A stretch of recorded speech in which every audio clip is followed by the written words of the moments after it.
And you did have the baby? You did have your she's daughter? 3 weeks old and 1 day. Good. I'm glad to hear that. She's healthy? Yes. Wow. We're going to put these up on the flat screen. They are pretty graphic.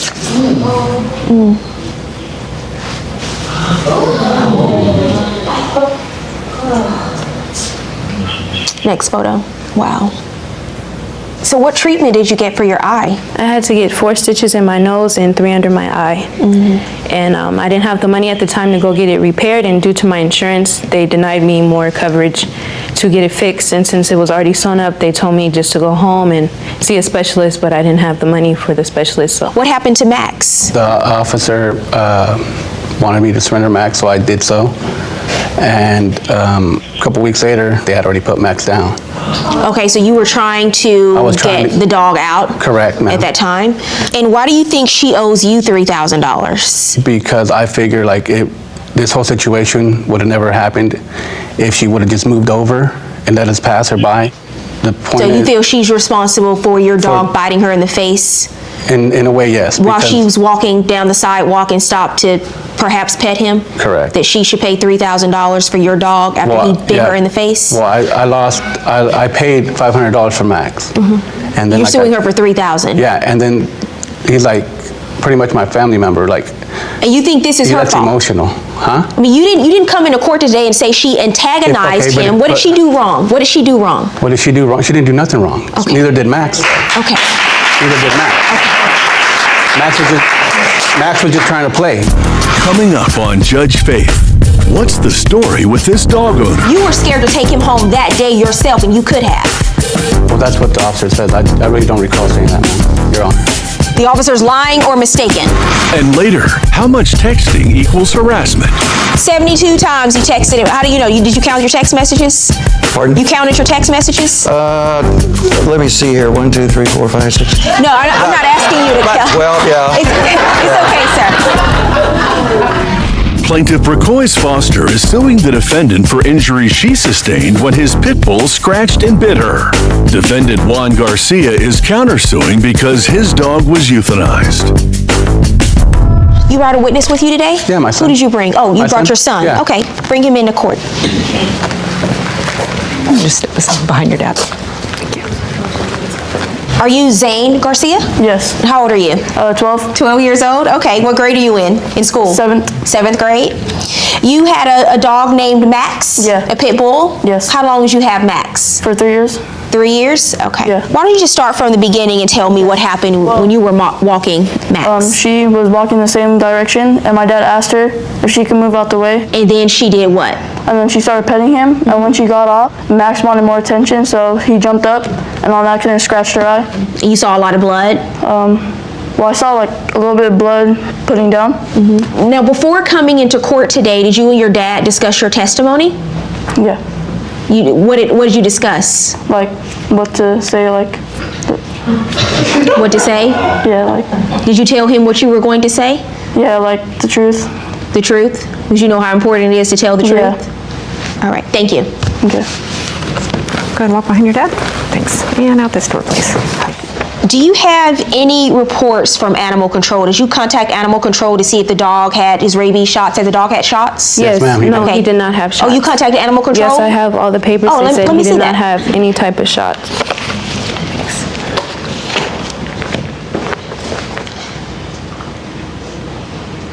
Okay, so the police say here, sir, that you were not able to provide proof of a licensed rabies vaccination because you didn't have any money. Do you remember telling them that?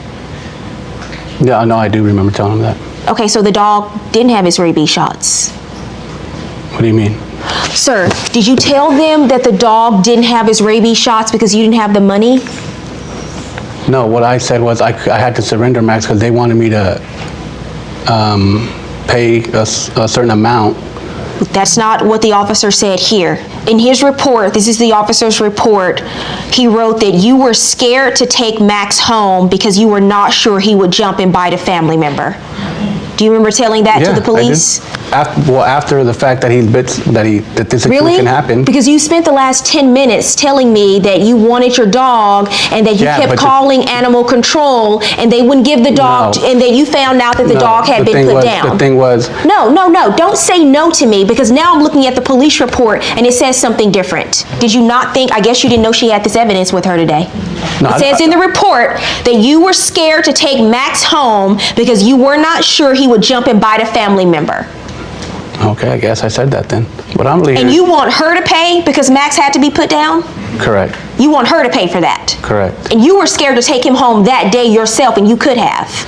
Well, that's what the officer says. I really don't recall saying that, ma'am, Your Honor. So the officer's But- wrong.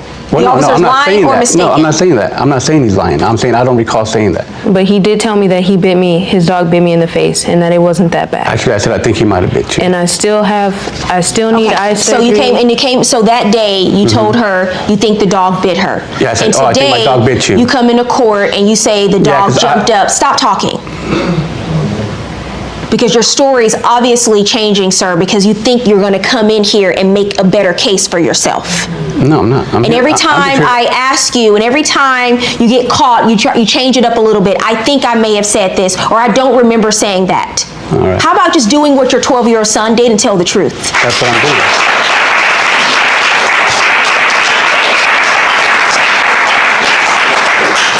You live in one of the states that has one of the strictest laws on dog bites, when dogs bite another person. The fact that it actually happened, that fact alone makes you responsible. What bothers me is how you're handling this now. Okay. That's what bothers me about it. I'm especially sympathetic, and you should be too, to a 20-year-old who's pregnant, who gets bit in the face by your dog. You didn't even want to take the dog home. You told the officer, I don't want to take the dog home because I'm afraid he might bite one of my family members. Like I said, I don't recall But then you saying want to that. come into court and tell me, oh, I was trying to get my dog, he was put down, and people are feeling sorry for you, and the whole story was just a bunch of baloney.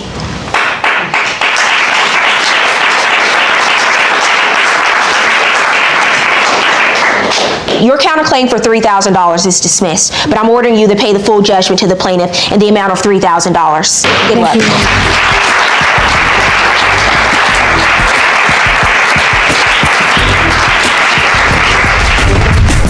Plaintiff Stan Esparza claims he was sold a faulty injector pump. He's suing for $1,437 for the part and expenses. Defendant Todd Brames claims the part was sold as is and says he was bombarded by text messages from the disgruntled plaintiff. He is joined in court by his wife, Anza Brames. Your Honor, this case is Esperanza versus Brent. Thank you, Barbara. Stan Esparza? Yes, ma'am. You were suing the defendant Todd Brames? Correct. For $1,437. $700 for a diesel injector pump you say he sold you? Yes, ma'am. And you want to be refunded that money? In addition, you're suing for towing and travel and $300 in labor. Okay, tell me what's going on here, sir. I originally contacted him on Craigslist to purchase an injector pump for a 98 Dodge diesel. What is an injector pump? What does it do? It's similar to a carburetor on a regular car. It distributes the fuel into the engine. Do either of you have a copy of the ad? No, I do not. No. Okay. It said that it was less than a year old, that it was a good pump. Okay, and what do you say the ad said? That's pretty important, by the way. Well, the ad said essentially, it was a rebuild part that I bought used. That's why I sold it for $700. And what do these fuel injector pumps normally go for? Anywhere from $1,200 all the way up to $2,000, depending on where you buy it. Okay, so $700 was a deal. You contact him, it's $700, Yes, ma'am. and do you at some point drive to go take a look I at drive it? down to Sugar Land to Houston, 200-something miles from home. Okay, that's a All long right, I drive. come down there with cash to pick up the pump. Everything's going fine. The pump looks nice and clean. Well, did you test it beforehand? You can't test an injector pump. Sir, what do you do? What do you do for a living? I'm retired. Retired? I'm on disability. In what profession? Mechanic and truck driver. Okay, so you were a mechanic. Yes, ma'am. So you're buying an injector pump from Craigslist from someone ma'am. you don't know. Right. Why would you buy a product and pay $700 for a product that you can't test? I'm just wondering, as a former mechanic, why you would do that. Well, because of the price It implies that it would be a good pump for $700. Where'd you get this pump from? I bought it 100 miles past San Antonio, which is about 450 miles. So you just went on Craigslist and you decided, I don't need this pump. Yeah. Right, and so you were going to sell it on I Craigslist. actually found it on Craigslist, yes. I sold it You to have him because I no longer needed it. Do you have a photo of the pump, sir? I do. May I see it, please? I'm just curious. I want to know what this looks like. Okay, let's look at this in the flat screen. Is this the pump you purchased, sir? Yes, ma'am. It looks new. I'm sorry? It looks new. That's why I Looks bought new, it. it's clean. What do? You try to install it in a truck? I put it in my truck. And what happens? It wouldn't bleed. The fuel has to go all the way through the pump to each cylinder before So it it'll wouldn't work? It wouldn't work. And why do you think he owes you a refund for the pump? I bought it on good faith. It was a good pump for $700. I gave him $700 of my hard-earned So money. you went back to him and you asked him for your money back? Yes, ma'am. And he said no initially? He said no, as is. So what happened when he came back to you and said, Well, after "I want like my money back"? 60 text messages on Father's Day, get him off my back so I can enjoy my holiday. We were going to the beach, taking my boat, we're going to have a great day. And he was texting me like a 13-year-old teenage girl. Coming up, did the plaintiff text the defendant to insanity? And I just felt like, he's not doing me any favors driving me crazy. Plaintiff Stan Esparza is suing for a defective fuel pump and repair expenses. Defendant Todd Brame says he sold the used part as is. I absolutely, positively decided at that point, he's insane. And I just felt like, he's not doing me any favors driving me crazy. I sold him as is, no warranty, nothing implied, nothing guaranteed on Craigslist. It's like he's going to go back to a garage sale and get his money back for some little buffet that just doesn't quite do the job. I just felt like, please, let's be gentlemen about this. But after 60 text messages, Did you text him 60 times? Those are his text messages. 72. 72. Lord have mercy. I mean, yeah. come on. I have a lot of time on my hands. I understand you brought a witness with you today, sir? Yes, I do. Your wife? Would you step up, ma'am? What do you have to say about this? When it was Father's Day, he left the car on because he was texting so many times. Oh, wow. We left the car on in the driveway. We went to the beach, and when we Second came car. back at nighttime, the car, all the gas was out. And also, our neighbor had our keys. He left the key and the Oh, you left engine the on. car running the Yeah, that's entire how day. distracted he was, or he had He was distracted very me distracted. from a holiday. This is Father's Day, Stan. Yeah. So that was it, because he was telling me that this guy was texting him. How long about after the you pump. sold the fuel pump did he start texting you asking you for your money back? 18, 19 days. 19 days later, sir? It was between the 25th and the 12th Okay, thank you, of ma'am. May. 72 times you texted him. How do you know? Did you count your text messages? Pardon? You counted your text messages? Let me see here. 1, 2, 3, 4, 5, 6. No, I'm not asking you to About count. 12, yeah. It's Yeah. okay, sir. It's okay. Yeah. We don't have that kind of time. Yeah. $700 is a lot of money to spend on a product that you can't test ahead of time, because Craigslist sales, he's right about this one point. When you buy something from Craigslist, Well, it is an as-is sale. It's an as-is sale. Unless someone gives you a warranty, a written warranty, or a guarantee that it works, which he didn't, it's an as-is sale. Everything you've told me, sir, everything you told me does not establish that this is a person who gave you a written guarantee or any guarantee that this pump would work. He told you perhaps what he thought. I think it's a good pump. He doesn't know. And then you know that he bought it from another party.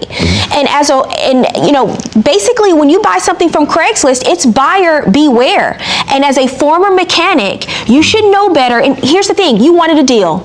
You saw a pump on Craigslist for $700. They normally go for $1,200 or higher. You wanted a deal. So that's why you paid $700 for the pump. You didn't pay it because, if they're selling it for $700, it must be good. You thought you were getting a bargain. Yeah. It doesn't work, but that's not his fault. Because when you buy something on Craigslist, you buy it as is. It is by default an as-is sale, unless you can come into court and produce to me a guarantee, a warranty from the defendant, and you have not been able to do that. So what I can do is I can go back on Craigslist and put that pump on there and say I bought this from a person that said it was good for $1,100 and sell it to somebody else for $700? No, because you can't lie. Because you now know that the pump is bad. But you can't prove to me that he knew the pump was bad. If you lie to someone, that's fraud. Right.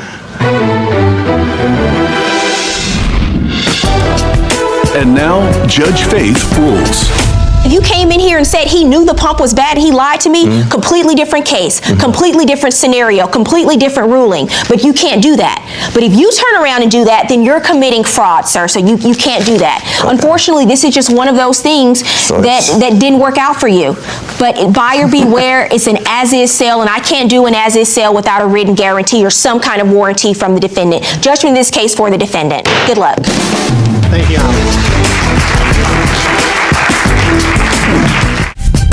Was he on his girlfriend's lease? Once she's locked up, you can't get back in the house. No. I'm on her Section 8 voucher. You are? I'm on her Section 8 voucher. Lying. But you're not on You straight lying. No, you lied. Okay. When she first got Section 8, I was on her voucher. Order, sir. So don't tell me that. Please. And a bedroom set battle begins. If she changed the locks, you don't have access to the key. Why do they have to pay to let you in They to didn't the have house? to pay. That's a lie. That's a lie straight from the pit of hell. Sir, don't talk to each other anymore. Plaintiff Michael Duluth is suing the defendants for $5,000 for the cost of a bedroom set. He says that the defendants had no right to sell his property after they evicted him and his girlfriend from their home. Defendants Wayne and Joyce Clower say that the plaintiff was not even on the lease and that he was not supposed to be living there. They claim that they gave him plenty of time to remove his property, and when he didn't, they legally had the right to sell it. They're countersuing for $5,000 for emotional damages. Remain seated and come to order. Court is now in session. The Honorable Judge Faith Jenkins presiding. Your Honor, this case is Duluth versus Clower and Clower. Thank you, Barbara. Michael Duluth? Yes. You are suing the defendants Wayne and Joyce Clower for $5,000 for the cost of a bedroom set you say they owe you for? Yes, Your Honor. And you are countersuing for $5,000 for emotional distress? That's correct. Okay, we'll start with you, Ms. Duluth. What's going on here? Okay. On October of 2012, my girlfriend rented a 4-bedroom, 3-bathroom house from the defendants. In January of the next year, 2013, we went to Ashley Furniture and we financed a 7-piece bedroom set. You and your girlfriend? Me and my girlfriend. I have the contract from Ashley Furniture. Okay. My girlfriend went to jail on June 1st of this year. Well, wait, hold on a second. So in 2012, you lease, is it an apartment or a house? It's a house. Okay, what kind of house is it? It's a 4-bedroom, 3-bath house. Where's the property located? In Lancaster, California. Okay, and so you leased the property to the plaintiff's girlfriend, and the plaintiff was not on the lease? Not on the lease at all, Your Honor. Okay. I'm not on the lease, but they knew I was there because... Well, hold on a second. I want you to take me from the beginning here. You say that you buy this bedroom set with your girlfriend, you finance it together, and you move it into the home? No, I moved her over there. In 2012, she moved over there October. Were you living with her in the home? Yes. The entire time? No, I have my own apartment, but we share a daughter. My daughter's school is around the corner from that house. So it was easier for me to stay over there and walk my daughter to school. So you stayed there approximately how many nights a week? Like 4 nights a week. Okay. And the defendant knew I was there because they had a jacuzzi in the backyard. Well, don't tell me what they knew. I'll ask them what they knew. Okay. So you're in the home. You have the bedroom set that you purchased. Yeah. That you're suing them for today. Yeah, what happens? Your girlfriend was arrested? All right, she got arrested. What was she arrested for? Possession of cocaine or pills or something like that. Okay, so some type of narcotics. Did she plead guilty? She pled guilty and she got 16 months. She's supposed to get released next January coming up. Okay, so she's now serving a 16-month sentence. Yeah. Okay, and so that's how this all started, because obviously when she's arrested and she goes to jail, no one's paying the rent, right? No, nobody paid rent long before that. Okay. The last month she paid was in November of 2012. She was on Section 8. Section 8 paid their part, which was $800, in December and January. The lease was up January 31st. Of what year? January. We had the Housing Authority, Section 8, we signed up with them. They gave us the list of the tenants who were supposed to be there. And 2 children, Okay. 2 minor children. He wasn't on that list, No, what you're I saying. didn't meet him until 2013, and he was introduced as a friend. So, Is that true? No, he's lying because he had a jacuzzi in the backyard and I stood out there with him while he removed that jacuzzi from that backyard. Oh, Okay, I don't understand, sir, I don't understand what the jacuzzi has to do with this. Because he's trying to I just say, asked you if he told the truth about when he first met you. he's trying to say that he didn't know I was there. Here's the reason why there's a dispute about if they knew you were there or not. He knew I Because was there. eventually you went to court and got an eviction order. That's Yes. correct. For the plaintiff's girlfriend. yes. Yes. And you say it was for non-payment of rent. Yes. And the That's court actually granted you that order. Yes. They When did. was that order? May I see it, please?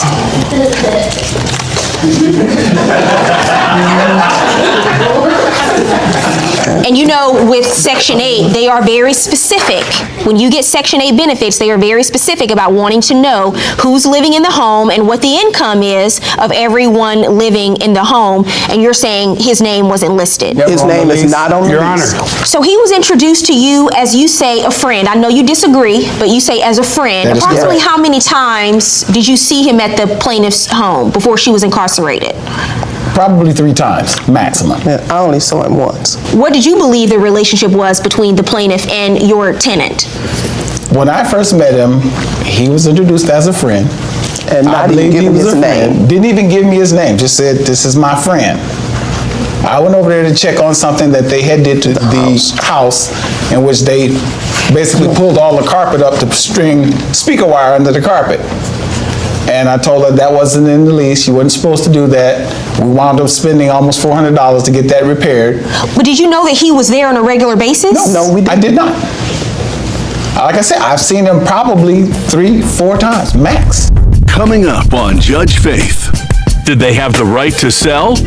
We put the stuff in storage for a month, and then we got it Do you have out. proof of that? Do For a month. you have receipts for that? Not with. Not worth it. Your Honor, the stuff is right here in their front yard in a yard sale. The stuff is right here in their front yard. It ain't at no storage. Well, after Stuff was never in storage. Stuff was in that house. Plaintiff Michael Duluth is suing the defendants for the cost of a bedroom set. He says the defendants had no right to sell his property after they evicted him and his girlfriend from their home.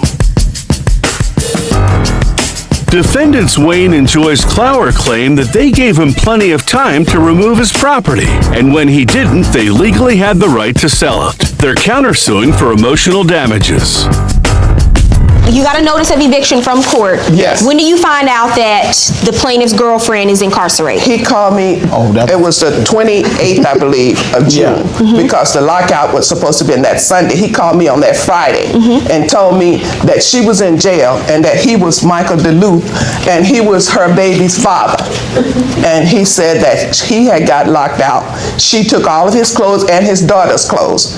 And his thing was to me that he wanted to get his daughter's clothes and he wanted to know if we could let him in. So she goes to jail. You don't have a key? No. So once she's locked up, you can't get back in the house? No. Now, back to what they saying. I'm on her Section 8 voucher. You are. I'm on her Section 8 voucher. I had to do the live scan, everything. So they're lying. But you're not on the list. You straight lying. No, you lied. Okay. When she first got Section 8, I was on her Some voucher. order, sir. So don't Get some tell order, me that. please. This is dated a year after the tenant moves into their home, so maybe at some point I can You explain were that on to the you. voucher, I but can explain the that to fact you. is, no, but the fact is, you weren't on the lease ever. Thank you. Right? Not for Okay, their house. so you weren't on the lease ever. So the Section 8 issue is not really the issue before the court. The issue is if you were on the lease and if you had legal right and authority to the furniture in that home after your girlfriend was incarcerated. So your girlfriend goes to jail. You can't get in the home anymore, and you call them, and what happens? I called Joyce. Joyce said, okay, she changed the locks. We can't get in. Your girlfriend changed the locks. So Joyce said that I have to go to get a locksmith, let the locksmith, pay the locksmith to let them in and make them a key for their house. You didn't have a key? No, we didn't. she locked checked us Okay, out. so She why is locked that everybody out. their problem? I mean, if she changed the locks, you don't have access to the key. Why do they have to pay to let you in They to didn't the have house? to pay. I went to the locksmith. I made an appointment for July 1st between 11 and 12. She had charged me $85. But the locksmith said, the only way I can do this, one of them has to be there. Show with proof that they own this house. I called Joyce. I said, Joyce, the locksmith said that he'll be there on the 1st. She's like, you can't do it no sooner? Like they so in a rush to get her stuff out of that house. So I go there at 10:30, I call Joyce. Now she switched up. No, I'm not letting you in the house. So I'm like, why? These people sounded so Christian-like in the beginning. But that's what they told me. And here's what Wayne was telling me. He said, man, I go to church. I have no problem with you. I had no problem with your daughter. I'm going to let you get the furniture. Because I said, man, this furniture is costing me $5,000. That's a lie. That's a lie straight from the pit of hell. Sir, Mr. Clower. Preachers of LA. Mr. Clower, hold on a second. So they never show up that day? No one shows up? No. Okay, so what happened? We called the sheriff, and they said under no circumstances could we allow him in that house, nor us. They said if he was to get that stuff out of the house, it was supposed to have been before, I believe it was the 30th of June. What date did the lockout happen? The lockout happened on 3rd of July. Okay, so here's the situation. You want them to open up your girlfriend's home. You're not on the lease, so it's her home. You want them to go and open up that home and let you take things out without permission from your girlfriend. Did you get permission Never from did. the girlfriend? Did you ever speak to When her? she called couldn't me, do it. He gave her our number. She called me the Saturday before the Sunday was the last day for them to have everything out of the house. She told me, Miss Clower, I'm sorry this has all happened. I'm in jail. You gonna have to wait until I get out of jail on the 10th of July to get my stuff. You just gonna have to wait. It was her exact words. She did not say release it to Michael, give it to him. Not at all. She said you gonna have to wait until I get out of jail to get my stuff. And when we got the lockout order, which was on the 3rd, we waited. We put the stuff in storage for a month. And then we got it out. You have proof of that? You have proof that you put it in storage for a month? You got receipts? That's right. I got receipts that we paid the storage. Do you have receipts for that? Not with us. Your Honor, the stuff is right here in their front yard in a yard sale. The stuff is right here in their front yard. It ain't at no storage. Well, after the fact. Stuff was in there. Well, after the fact. It wasn't after the fact. The pictures were took. Lying. No, I'm sorry, you wrong, son. Don't talk to each other anymore. Next on Judge Faith. Who was at fault? My niece called me, and she said, Uncle Michael, that man got your bedroom set in the front yard. I had to pray, Lord, keep me calm. Because every time I'll go around him, he roar up like a dog. Why you gonna call? Keep calling my wife. Only Judge Faith can decide. Now you're saying that when he opened the door, he didn't know who you were. That tells me that you were not a familiar face to him. No, he knew who I was. That he did not know Because that he you were said- living in the home. Plaintiff Michael Duluth is suing the defendants for the cost of a bedroom set. Defendants Wayne and Joyce Clower are countersuing for emotional damages. Your Honor, we put everything in storage. Nothing in You storage. had We put it in excuse me, storage sir. for a month. After that month, we got the stuff out of storage on the 8th and the 9th of August. And that's when we had the yard sale. That is correct. The 8th and 9th of That's August. right. What's this a photo of, sir? That's the guy that they sold the furniture, the bedroom set to for Next photo. $700. Next photo. They ain't put nothing in storage. We did put it in. That's What the is bedroom this? set.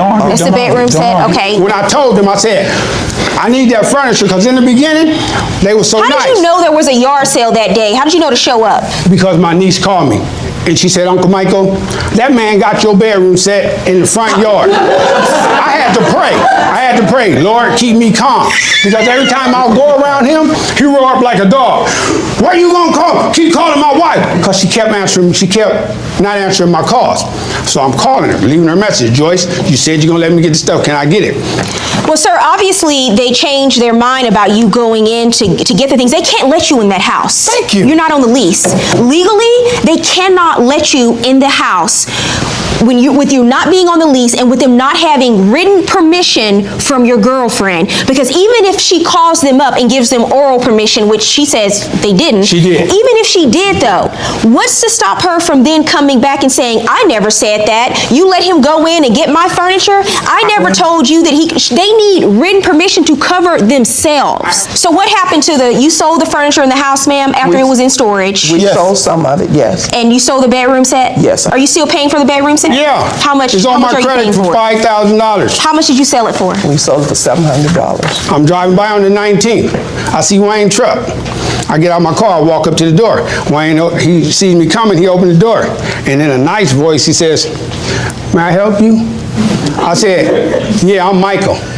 Here come the bulldog. Man, what you all keep calling my wife for? He didn't know who you were? No, he didn't know who I was in the beginning. Okay. As soon as he found out it was me, So, sir, let me just say something to you, because you told me before how he knew you from living in the home, and now you're saying that when he opened the door, he didn't know who you were. That tells me that you were not a familiar face to him. No, he knew who I was. That he did not know Because that he you were said- living in the home. Here's said, the "May I legal. help you?" I've heard enough. I've heard enough. And now, Judge Faith rules. You have a $5,000 counterclaim for emotional distress? Yes. What's that about? Because, number one, I have 3 herniated discs in my back right now. And he kept calling me, stressing me out. Now this lawsuit, he's demanded that we give him a bedroom set. When he first walked up to our garage sale, he said, where's Joyce Clower? I said, I'm Joyce Clower. And he said, I'm suing you. I'm suing you for $75,000. I'm gonna own this house. You think you something. Y'all think y'all something, you know. I'm gonna take this house. Yeah, I'm gonna own this house, is what he said exactly. Y'all selling this stuff and it ain't even y'all's. And y'all was just taking money left and right for the furniture. You know, All we could get.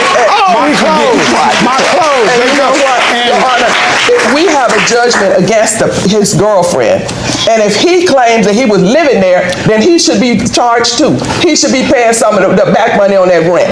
It was almost 9 months to the day. Remember, they had not paid one nickel. Remember, I'm one not nickel. on the But lease. you stayed there, so he crashed.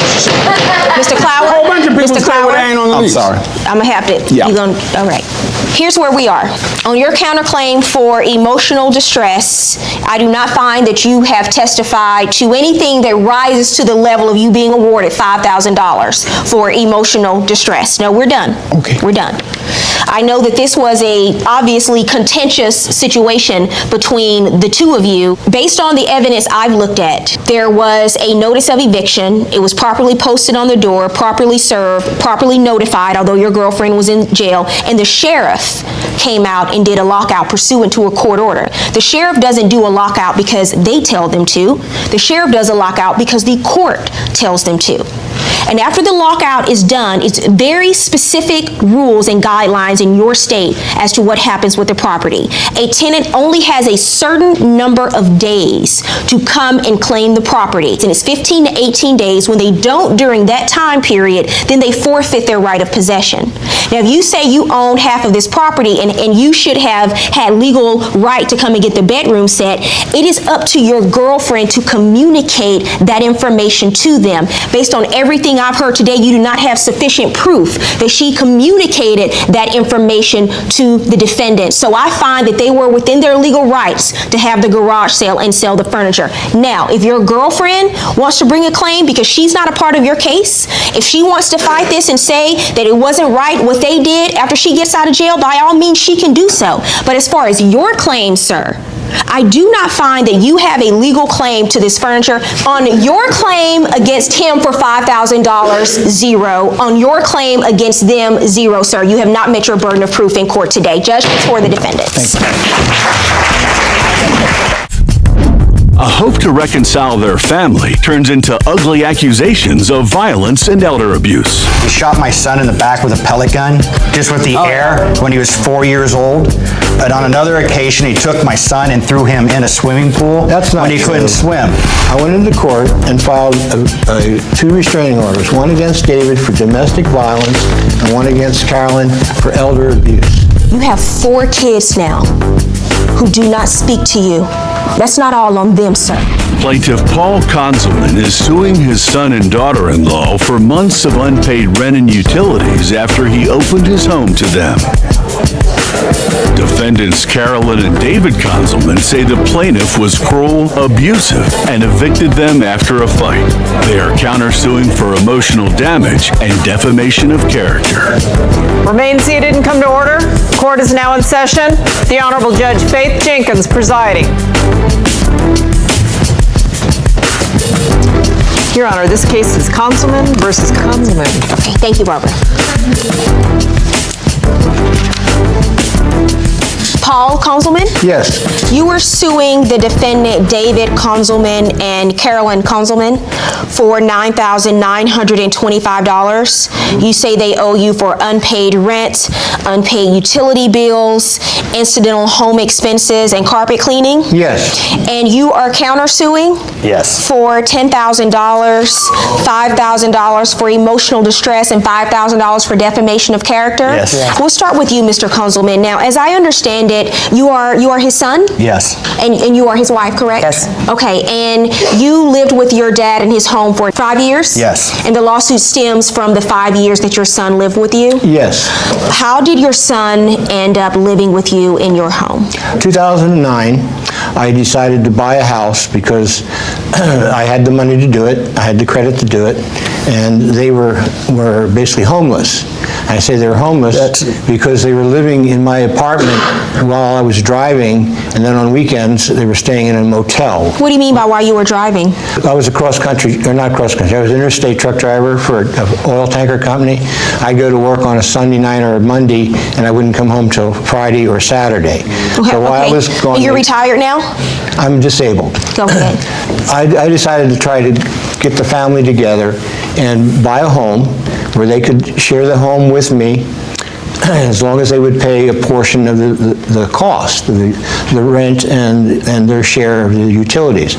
So I bought this home, we closed escrow and moved in on September 2009. What was the agreement in terms of how much they were paying you for rent? The agreement that I understood with David was that he would pay half of the mortgage for rent. How much was the mortgage? It was $1,103. I also had an agreement with him for the utilities. Tell me, Mr. Konzelman, were you homeless at the time? No, we weren't. We What were was living going on another friend's piece of property, and then on the weekends we would go to his apartment so we could take it easy, watch TV and stuff, because we didn't have TV and stuff. You were living with a friend? On their property, yeah. We had a trailer on their property we were living. Okay, but you were living in your own place, just the two of you and your child? My son, yes. Got it, okay. And when he brought up the fact of buying the house, yeah, we agreed to it. We thought it'd be nice to get the family together. And the one thing is he's never, ever kept the family together. I have 2 brothers and another sister who hasn't talked to in I don't know how many years because they can't stand the way he is, the way they treated him when they were younger. What do you mean by that? He just verbally abusive, mentally abusive.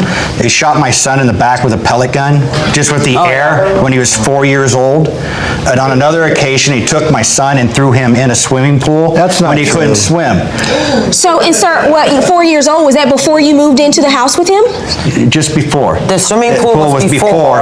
And then when we moved into the house, he shot my son in the So back. before you moved into the house with him, you say he pushed your son into a swimming pool knowing yeah. your son couldn't swim. Right. And you thought it was a good idea to then go in and move into a house with him? Well, we didn't think it would be a continuous thing. Yeah, and I should have known from when I was a kid that he used to shoot my mom's cats because he couldn't stand cats. That's a lie, And Your hung Honor. it over our neighbors for sale If sign. somebody's shooting animals, it's you, and you just recently shot a dog, the neighbor's dog, and dumped him in the lot across the street. No, I didn't, because her dog is still in her yard. Her white dog is still in her yard. Mr. Conzelman, listen, don't talk to each other. I know the two of you don't like each other, okay? Not whatsoever. That's not true. I do like my son. Do you call him Okay. and... You like I don't want us? you to- Then why did you file restraining orders and have us kicked out of the house? Mr. Conzelman, Okay. I know you're upset and I know you're angry, but I want you to talk to me, okay? Okay, sorry. Go ahead. When we first moved in there, he started bringing pigs home, okay? No pig pens built, nothing. Oh, we're gonna butcher and raise animals now, all right? Who all had to all go shoot the animals? Dave had to shoot the animals. Who had to butcher the chickens? Dave had to butcher chickens. Everything was done on his terms. If we didn't do it, there'd be a fight. And then it was, oh, you gotta get out, every single time, if we disagreed with him. You know, the house, when we moved in there, was just basically a 1-acre dirt lot with one tree on it. But there was a house. Yeah, a house. How many That's a house. bedrooms and bathrooms? There's four 4 bedrooms. bedrooms and 2 bathrooms. We had 2 bedrooms and 1 bathroom. Okay. For what he's suing us for, saying, you know, we owe him money, all the work we put in this house would nullify it if he had to have contractors do this kind of work. Well, but you agreed to pay rent. Yes. Correct? And I read your answer. At some point, you say that you lost your job. Yes. You were unemployed, and so you weren't Right. able to pay rent to your dad. Right. And in exchange for the rent, there was an agreement between the two of you that you would butcher these pigs? No. The agreement wasn't to butcher. It was all on his, oh, you gotta butcher a pig. I sold this pig and this guy wants us to butcher it. He's the one that made most of the money on it. I'd get a little bit of money out of it, but hardly anything. That's not true, Your Okay, Honor. tell me about it. We started raising these animals, and we would slaughter them, and we would eat the meat. Some of the animals got sold off, yes. Some people brought us animals to butcher, and we charged him for that, and he was given money for doing that. How would the money be split? He'd get probably 70 to 80%. That's not true. Yes, it is. No, it's not. It's totally true. Coming up on Judge Faith, there are no depths to this son's fury. There's only 2 more times I have to see this man, is when we go to court tomorrow for this restraining order, and when we move this furniture of ours out of his house. And I will never speak to him again. You'll never see his grandkids, period. Like he wants to anyway. Plaintiff Paul Conzelman is suing his son and daughter-in-law for back rent and utilities, claiming they didn't pay for years. Defendants Carolyn and David Conzelman say they did major work on the home and are countersuing for emotional damage.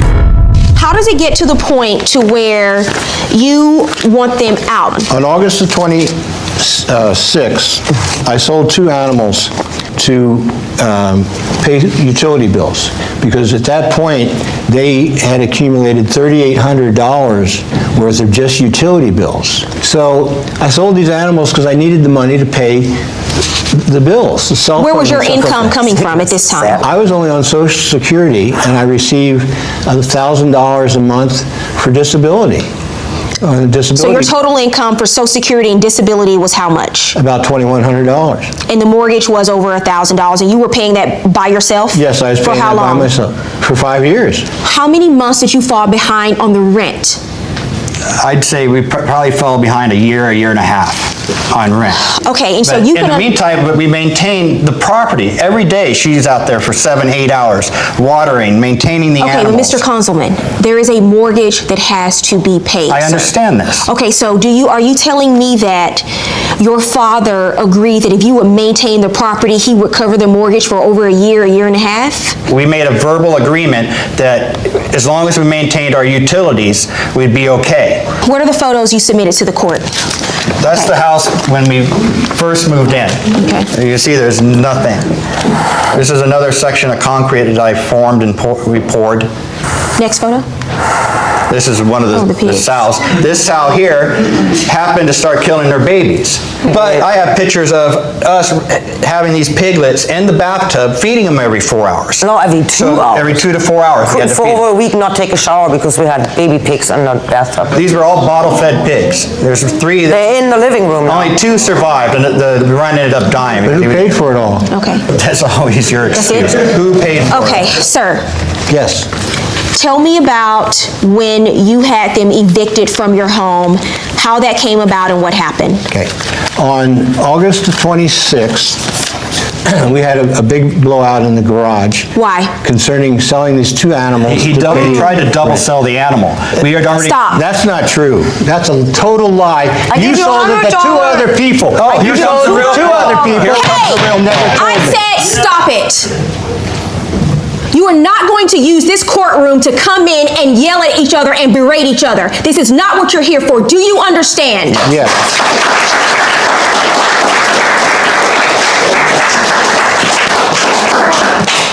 What happened?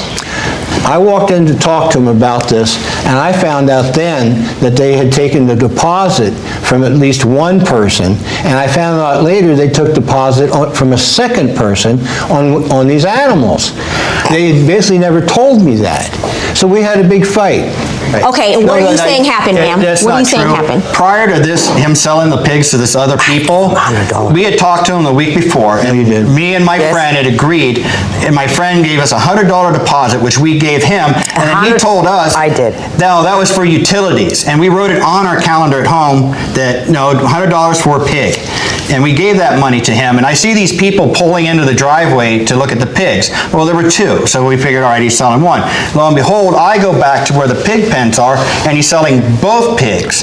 And he told us that, no, you didn't make that deal with me, and blah, blah, blah. I left from him. I went back to the garage. I was doing an oil change on my work truck. Yeah, both of us did. And I'm under the truck. He comes back in and starts yelling at us.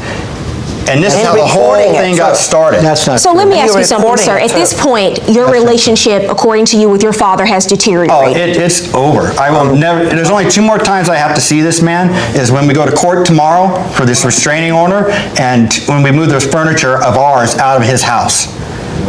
That will be the end of it. I'm the last child he has that speaks to him, and I will never speak to him again. You'll never see his kids, grandkids, period. Next on Judge Faith, verbal altercations turn nasty with accusations of fists and guns. He threatened me in the garage to hit me, and the prior occasion was in my office, he threatened to shoot me. Did you threaten to shoot No, him? I did not. Did you raise your fist in a way, No, I in a did manner in not. which you That's a were lie. going There's to no strike reason him? for me to. It doesn't accomplish anything. Plaintiff Paul Konzelman said he couldn't afford to have his son and daughter-in-law staying in his home rent-free and is suing for unpaid rent and utilities. Defendants Carolyn and David Konzelman say the plaintiff had them evicted with 10 minutes notice and are suing for emotional damage. You had them evicted. Okay. Tell me On the how and why. 26th, during this argument, Carolyn was standing in the garage yelling and screaming at me. He was yelling and screaming at me, cussing me out, threatening me, and he charged me. I wish I recorded it. Cocked the swing, stopped a couple feet from me with his arm back, was going to hit me. Then I went in the house. Carolyn followed me in. I dialed 911, and she continued to yell and scream into the phone. Did the police respond? Yes, they did. Is there a police report? Yes, there is. Do you have it with you? No, I did not. When did you go to court and get a restraining order? I mulled it over for a while, and then on the 24th, I decided after they How many days later? 30, less than 28. A month later? Yes. So a month later, you go into court and tell them what? I went into court and filed 2 restraining orders, one against David for domestic violence and one against Carolyn for elder abuse. So for 30 days, your son and your daughter-in-law are in the home with you. And our son. And your grandson. And for 30 days, you're going to sleep, you're getting up, you're eating your meals, you're doing what you need to do for 30 days? Yes, I took my time to think it over. What was I going to do about And so the what happened situation? with the restraining order, sir?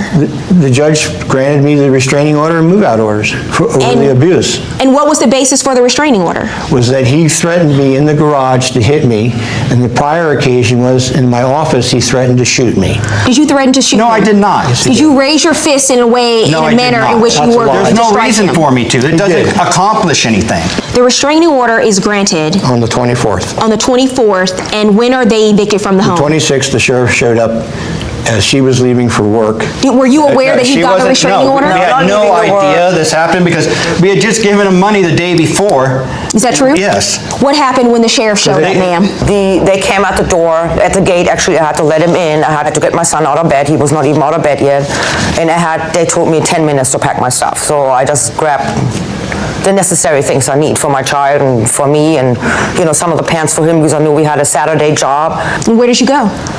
I went into the car and I went actually to school. I dropped my son off at school. I talked to the school, to the principal, and to the teacher, and then I went to work. And after work, we got together and figured out. And where did you sleep that night? We went and got a hotel room because I had gotten paid from work.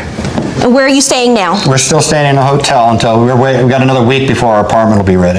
You have a counterclaim for $5,000 for emotional distress and $5,000 for defamation of character. Tell me about that. Yeah, we live in the same house, but we would spend most of the time out in the garage because we didn't want to be in the house because we didn't know where we were going to walk into with him. Like if there was going to be an argument or what he was going to complain about. He didn't like me, so that was obvious. He's never liked her from the get-go. So what was it like living in the house? Horrible. For me, it was horrible. Like I walking stayed on outside. eggshells. I did It's this. like- I did the gardening to be outside. I took care of the pigs and The less we were in the my house, the son. better. Like I said, with being laid off, it was hard to find someplace else to She go was right now. abusive to me. Abusive to you? You yelled and Good screamed at me morning, all Paul. the time. I'm Every switching. day, she Yelled would and say, screamed "Good at me morning." all the time. That's what Yeah, you got kicked because out. you... Let me ask you something. I When you just- moved in with him, were you trying to rekindle your Yes, relationship with yes. him? Okay. And why was that? Because I was the last one he had. His own family members, other than one sister, speak to him. None of them None will of the speak other to him. siblings? None of the other siblings. Why don't your other kids speak to you? My daughter doesn't like me because of the divorce that we went through. My youngest son, he lives with his mom up in Utah, and his brother lives down in Orange County, and he owes me money I loaned him for his divorce, and I said, well, send that money to your mom. He never did. And now, Judge Faith rules. Despite the restraining order, which I think you used as a tool just to get them evicted immediately from the home, instead of going through the proper procedure, if they're not paying rent, if they're not doing what they need to do, you go to eviction court. But you don't go and get a restraining order and have them and your 9-year-old grandson is kicked out in 10 minutes. But you can't live in a home rent-free, you understand? We understand And that. based on his income, the Social Security and the disability, that's not enough money for him to pay the mortgage on his own. I believe you owe him for back rent. How much was the monthly rent you agreed to pay initially? $500. Okay, $500 a month? Yes. Okay, here's what we're going to do. I'm going to order you to pay back rent, sir, for 1 year in the amount of $500 a month, so that's a total of $6,000. I'm ordering you to pay the plaintiff. However, on your emotional distress claim, I actually think that being suddenly evicted from your home with no notice, with your child and with your wife, is a very emotional, traumatizing, and distressful situation when I don't really and truly believe it was warranted, sir. So, verdict for you, $6,000 for back rent, but I'm going to offset that and order you to pay them $2,000 in emotional distress. That leaves a $4,000 judgment in your favor. I wish you all the best of luck. You know, this case, the $4,000, the money involved in this case, in the grand scheme of things, it's irrelevant. Petty. Because you have a grandson and you say your grandson is never going to see his doesn't wanna grandfather see him. again. He's here. I don't believe that. You have 4 kids now who do not speak to you, who do not communicate with you. You don't care. That's not all on them, sir. Some of this is on you, and you've got some soul searching to do. Judgment for the plaintiff, $4,000. He took his prized Trans Am out for a Sunday drive and says they destroyed it. Now he wants them to pay to have it restored. I looked inside my car and was just stunned by how much dirt, leaves. The car was just completely covered inside and out. Hey man, we got the cleanest solution in the truck, you know. We can do this right here, right now. He sped off like a bat out of HE double hockey stick. But did you not try to negotiate with them before filing a lawsuit and try to come to some type of settlement? And later, Did he take her for a ride?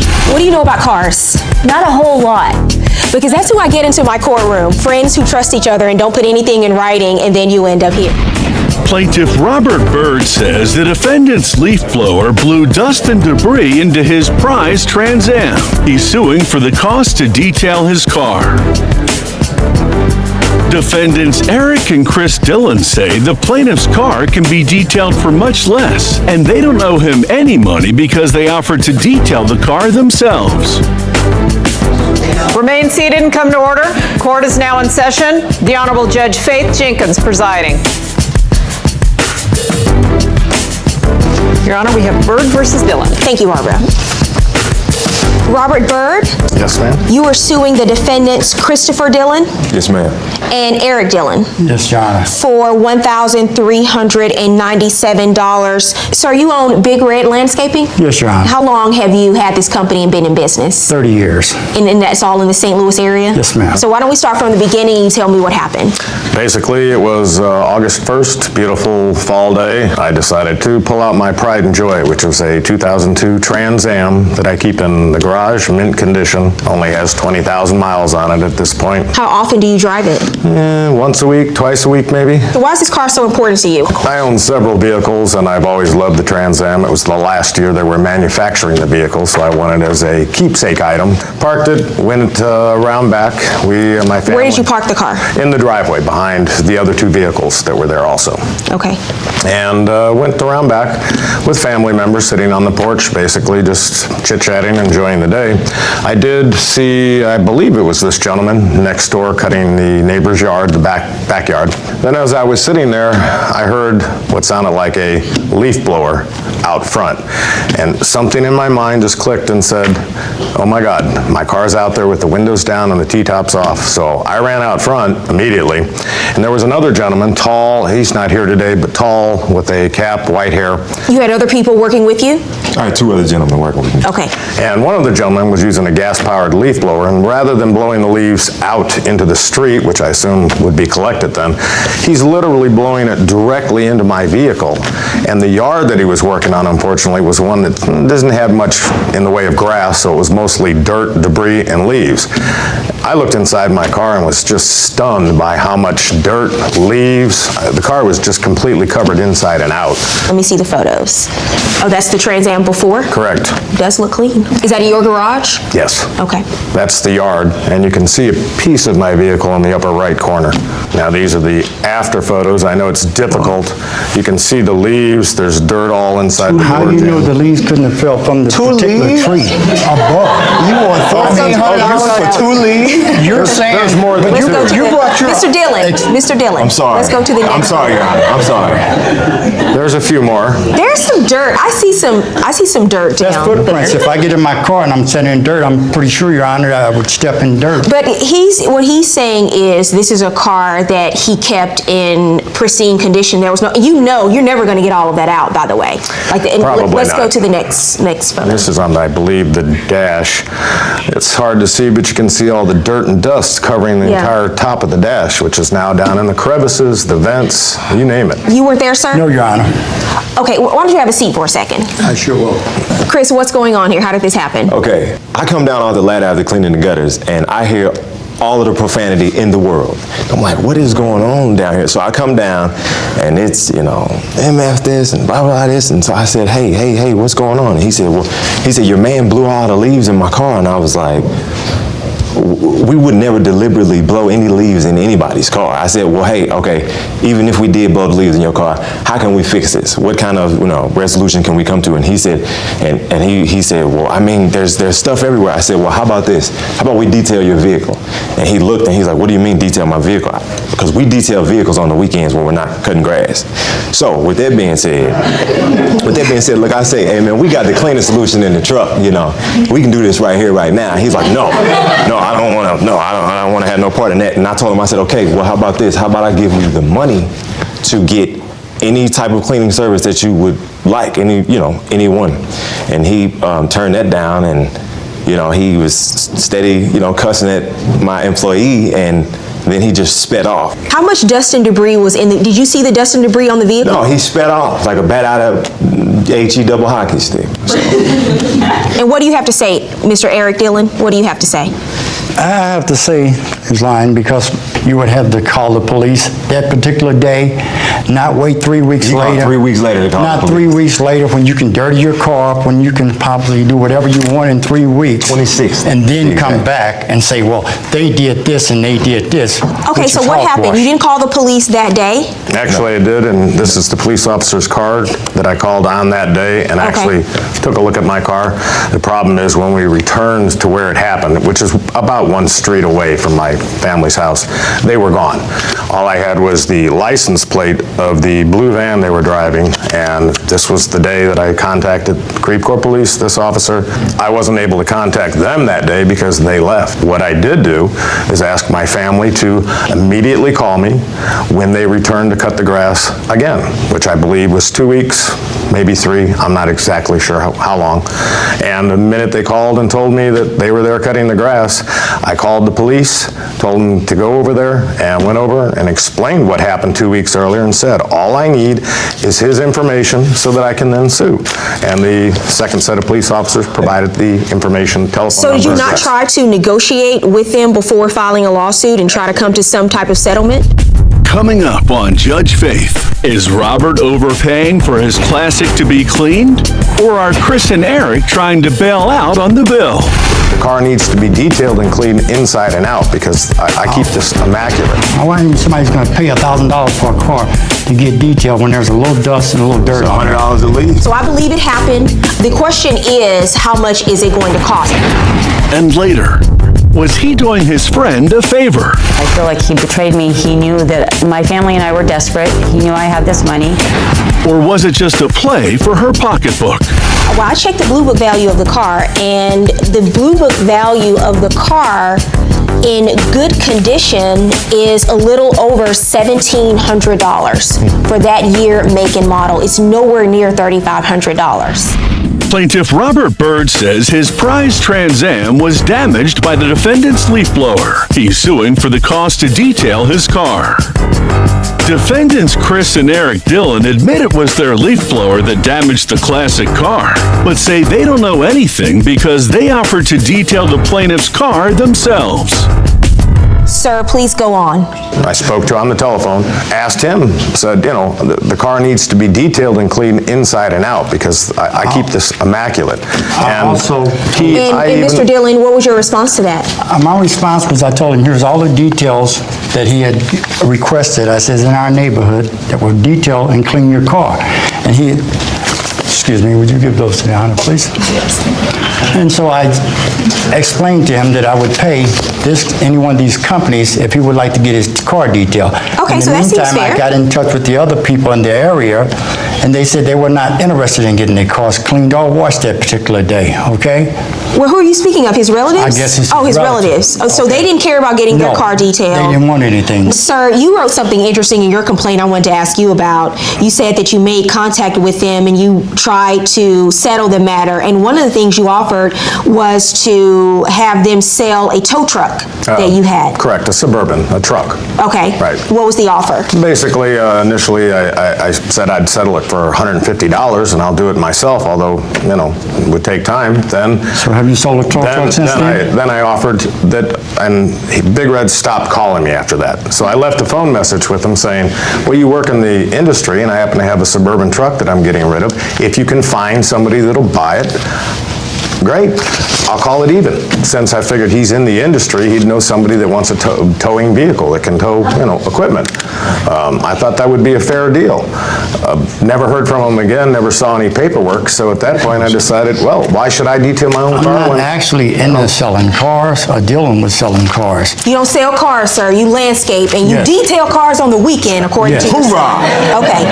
I would like to know why didn't, you know, if you're being charged with something, why didn't he took the police and have them make a police report on Well, you're this, not being that, charged with anything. You're not being charged with anything. This is just a civil matter, and he just wants to be compensated for having to have his car detailed. No one's saying, sir, that you or your workers did anything intentionally or deliberately. And your son is here today, and he is a witness to this account that the vehicle was there, that the individuals were in the yard blowing leaves, and then we have photos of leaves and dirt and debris inside of this Trans Am. So I believe it happened on that day at that location with the young men who were servicing the yard. The question is, how much is it going to cost? Have you had the car detailed since then? I had the exterior done partially, only a wash, because I did it immediately because it was bothering me just sitting there with dirt. Why do you want $800 for this detail job, sir? It's not that I want it, it's the detailing service that'll come out and detail it once. There's no way in saying that nobody's going to detail a car. You can buy a car for $1,000. Now, why ain't somebody's going to pay $1,000 for a car to get detailed when there's a little dust and a little dirt on it? $100 a leaf. And I mean, okay. Okay, all right. Two things here. First, there's the issue of liability. Are you responsible? I find that you are. And so I'm going to order you to pay for the detailing of his car, but I have come up with a much more reasonable number based on my phone calls to the St. Louis area detailing shops. And I think you can get a great detailing job for $300, sir. Verdict for the plaintiff, $300. Thank you, Your Honor. Thank you, Your Honor. Plaintiff Cindy Cannon says her former friend unloaded a car on her that broke down shortly after she bought it from him. She's accompanied by James Antonson. Defendant Jim Vasili claims he sold the car as is, and Cindy didn't take care of it properly. Now she's telling their friends that he ripped her off. He's countersuing for defamation. He's accompanied by Jeremy Barrick. Cindy Cannon, you are suing the defendant Jim Vasili for $6,300, the cost of a car you purchased from Mr. Vasili and also lost wages. Correct. And you understand the statutory maximum in my court is $5,000. Correct. And Mr. Vasili, you are countersuing for $2,000 for defamation of character and also missed work. Yes, ma'am. Okay, Ms. Cannon, we will start with you. Why did you need a new car? Because I had no car to get to work and help my family get out of our situation. You know, we've lost our house, we've been struggling. So are you homeless right now? I am. Okay, so where are you living? In a campground. Okay. Who do you live with? My 2 sons. Did you take it to a mechanic before you purchased it? I did not. What do you know about cars? Not a whole lot. Because that's who I get into my courtroom. Friends who trust each other and don't put anything in writing, and then you end up here. But he had never betrayed me. Mr. Vasili, did you betray her? No, I wouldn't, ma'am. What did you tell her about the car and the condition the car was in when you sold it to her? When she purchased the car, I went from bumper to bumper and went over everything I knew about the car. Anything that was wrong with it, I tried to bring her attention to it. I told her how critical it was that she watch the motor engine level. And I also told her that Jeremy Bark had rebuilt the motor prior to me getting the car from here. It was a 2004 car with 187,000 miles. Yes, ma'am. You didn't think that a car with that many miles needed to be checked out before you purchased it? Well, no, it's not that I didn't think it, but he said it was rebuilt. And on the title of the car, it only says it has 179,000 miles when I purchased the car. I feel like he betrayed me. He knew that my family and I were desperate. He knew I had this money. He had his own financial issues. Did you paid $3,500 for this car? I did. Did you check the Blue Book value before you purchased it? I didn't.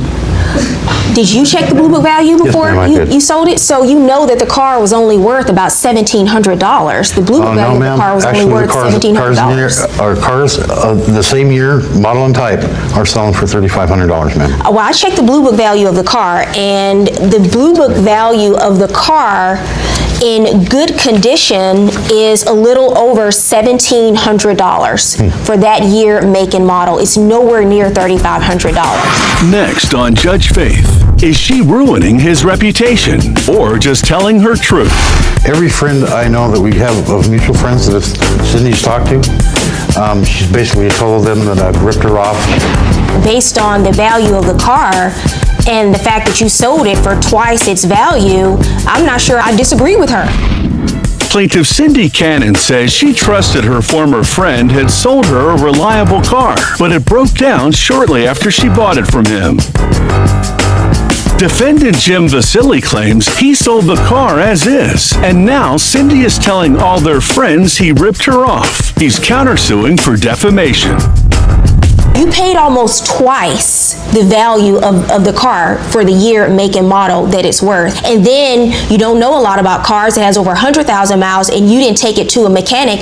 The reason why I'm saying all of these things to you, because when you buy a car, a used car, even if you don't put anything in writing, the default position of the car is that it is being sold as is. Correct. And that you are purchasing the car as is. You brought a witness with you today? I did. Who's your witness? This is James. James, step up.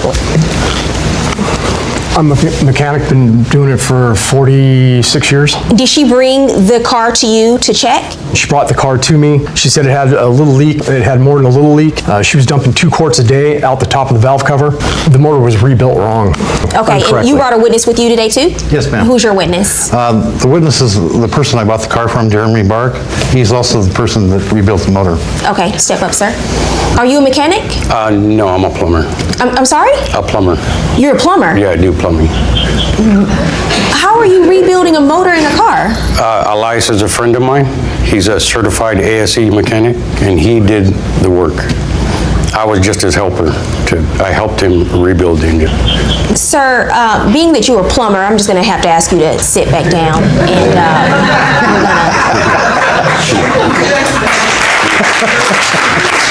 based on Miss Cannon's testimony and the testimony from her witness, who's a mechanic and not a plumber, it sounds like there are some real issues with the engine in the car. What do you have to say about that? Ma'am, I disclosed everything I knew about the car to Cindy prior to her buying it. You told me that. But you did tell her that the engine had been rebuilt, correct? Yes, I did, ma'am. And you charged her twice the amount that the car is worth. And now, Judge Faith rules. Mr. Vasili, you are countersuing for defamation and loss of income. Tell me about that. Every friend I know that we have of mutual friends that Cindy's talked to, she's basically told them that I've ripped her off and how unfair I've been about this. That coupled with the fact that it's cost me some money to be here today and also prepare for this case, that's the actual what I'm suing for. Okay, so in her opinion, you did rip her off, and based on the value of the car and the fact that you sold it for twice its value, I'm not sure I disagree with her on that.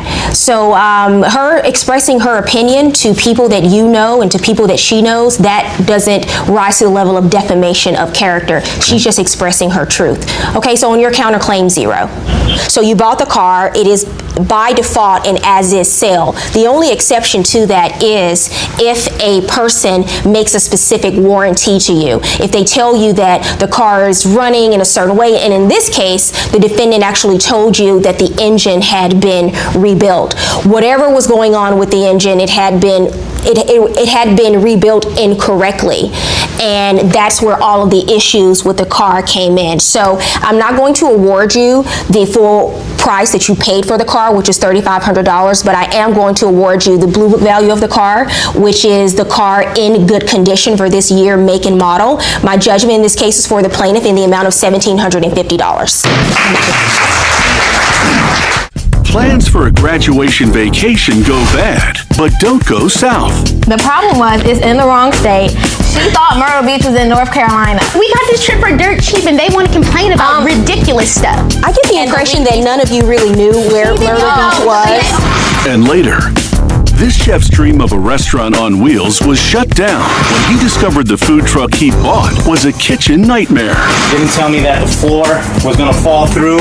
You know, he told me he was gonna help me out, but he didn't. He sold me a dream. When you make a decision to go into business, you really have to have some knowledge about the industry and what you're getting yourself into. Plaintiffs Tiffany Armstrong, Michaela Bennett, and Sierra Niles are suing their former friend for vacation rental costs and punitive damages. Defendant Destiny Cherry said her friends left her to make plans, and she did the best she could. She is accompanied in court by her father, Daron Cherry. Remain seated and come to order. Court is now in session. The Honorable Judge Faith Jenkins presiding.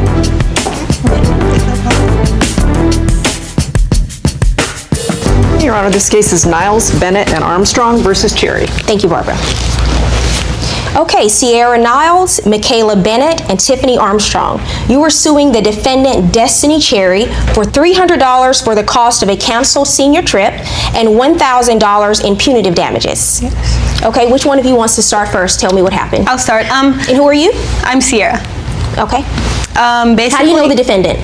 We are friends. We've been friends since our freshman year in high school. And who are you, sir? I'm Destiny's father. Okay, why don't you have a seat for a second? Thank you. Okay, go ahead, Sierra. Basically, where we live in Akron. Every year, like after graduation, we go to Myrtle Beach for senior trips. So we decided that we wanted to do that. And who's in charge of planning the trip? She put herself in charge. Tell me about that. How did that happen? She texted us and told us that her mom had connections with the condo that she was getting us. So her mom basically booked it for us. Okay, and you all gave her money for the condo? Yes. Where was the trip supposed to be? South Carolina, but she booked the house in North Carolina. And that's where the problem because it was in the wrong state. Yes. Okay, and how much money did you give her? $94 each. Okay. So Destiny, what happened?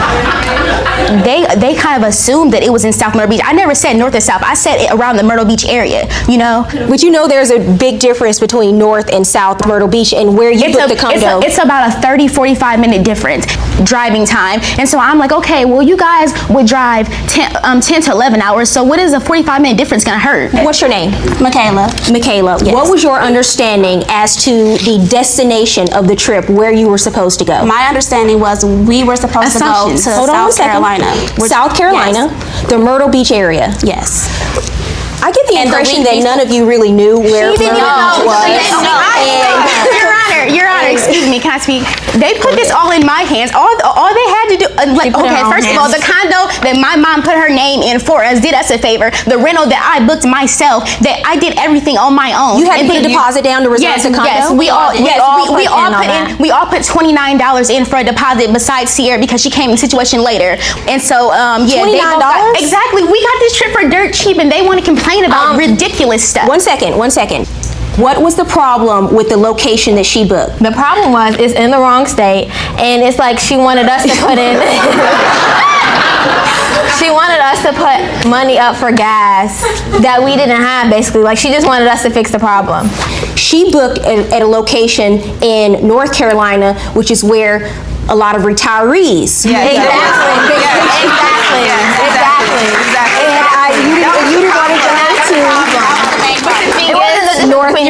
North Myrtle Beach and South Myrtle Beach. It was North Carolina, that location in South Carolina. You wanted to go to the one where the big parties are that people go to for their trips. When do you find out that the condo is in North Carolina? We found out on June 7th, which was a week before we were going to leave. And what was your response to that? We texted her and we asked her where was the house at because she said she lost the contract. She didn't know any of the information. Well, did you all do anything to volunteer to help? We didn't know.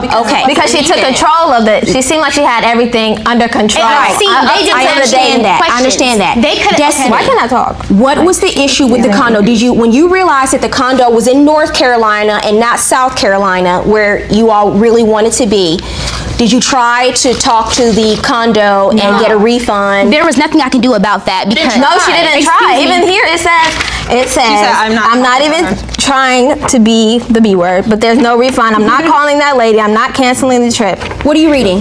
The text messages. Let me see the text message. Barbara, would you hand that to me? Can I speak? What happened, Destiny, with the condo? There was no, for me, there was no refund because I was still going. I paid for this trip. It's not just about them. My money was in it too. Me and another girl were still going, so it's no refund because we were still going and our money was in it.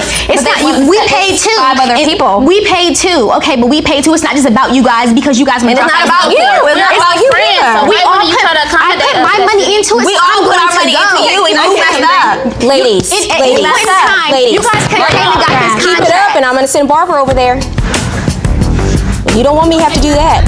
Coming up on Judge Faith. It wasn't like we didn't want to go. They didn't have no plans for us to do. She wasn't like we don't have that much money. Well, is this a travel agent? Thank you.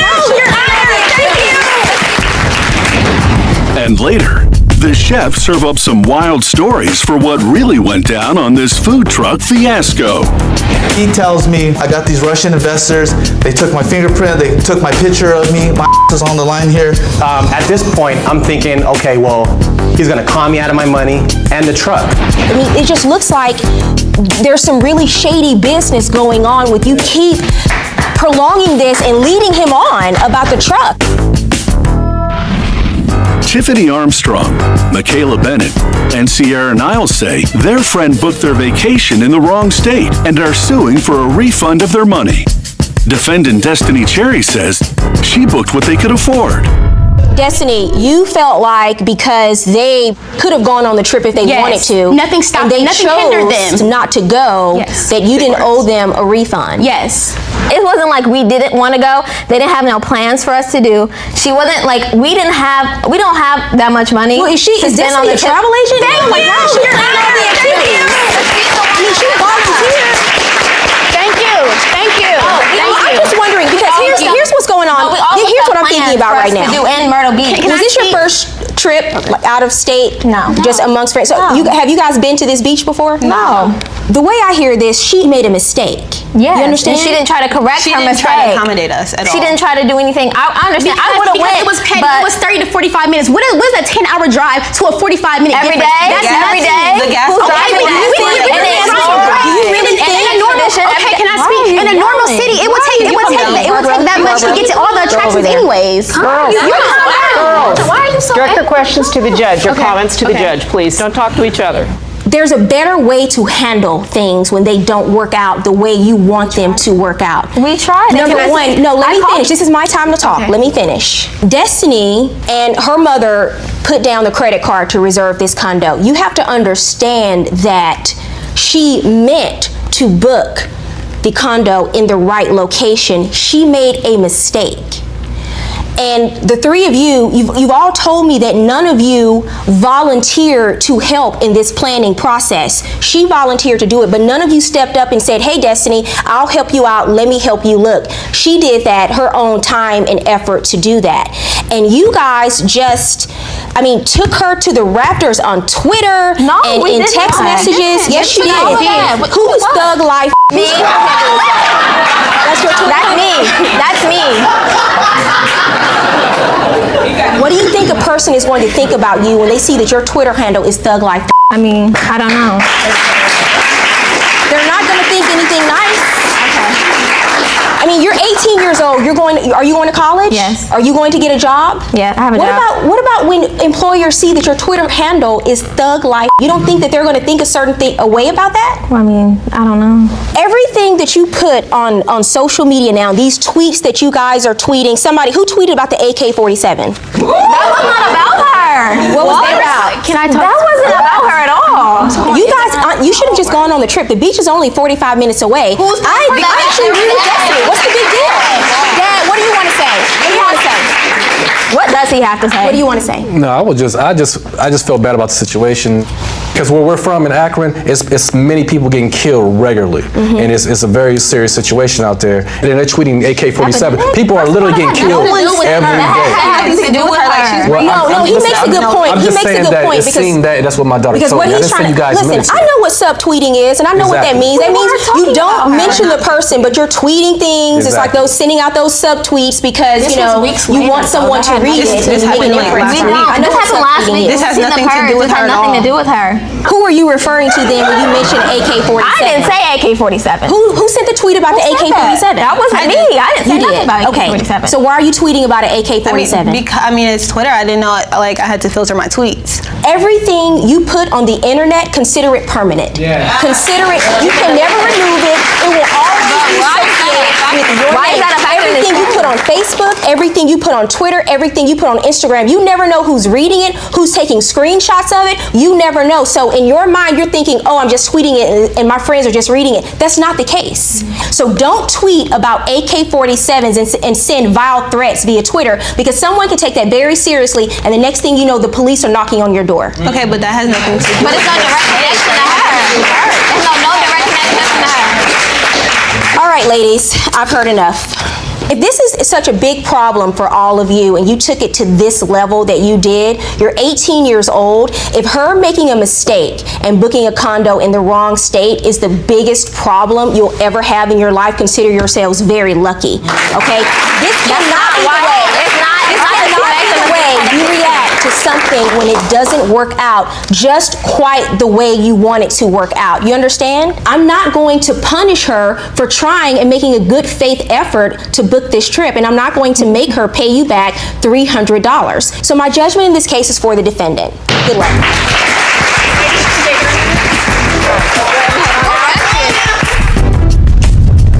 Plaintiff Thomas Clark says his dreams were shattered when he discovered the food truck the defendant Abel Contreras sold him was a kitchen nightmare on wheels. Joining him in court is his girlfriend, Susie Demergian. Defendant Abel Contreras claims he sold the food truck as is, and the plaintiff got what he paid for. Mr. Clark, you say the defendant ruined your dream by selling you a bad food truck. You're suing him for $7,000 for the down payment on the truck plus improvements you gave him money for. Mr. Contreras, you claim the plaintiff got what he paid for and that he has possession of the truck, so you don't owe him a dime. Mr. Clark, I'll hear from you first. What made you want to buy a food truck and get into this business in the first place? Well, I've been in the food industry for about 20 years, and I wanted to step away and, start my own business. I saved my tips, and then I put it in this man, and I trusted him, and he just blew it all away. You gave him $7,000 with the understanding that he would fix up the truck. You agreed to that. Yeah. So I want to go with what happened next, because that's where the conflict really arises in this case. You gave him the truck, you sent it out to be worked on. What happened? He gets investors to invest in this dream that he has and sells them before he even has the truck and do all this stuff. You sold me the dream. You Hold on one second. Listen, you had the dream. Don't speak to him, speak to me. Next on Judge Faith. Did you have the title? No, I didn't have the title. I bought it and never fixed it. And you have to have the authority to sell a truck. He can't register a truck without a title. That's a game changer, actually. Plaintiff Thomas Clark says his dream of a restaurant on wheels was shattered when he discovered the food truck he bought was a kitchen nightmare. Defendant Abel Contreras claims he sold the food truck as is, and the plaintiff got what he paid for. Sir, please go on.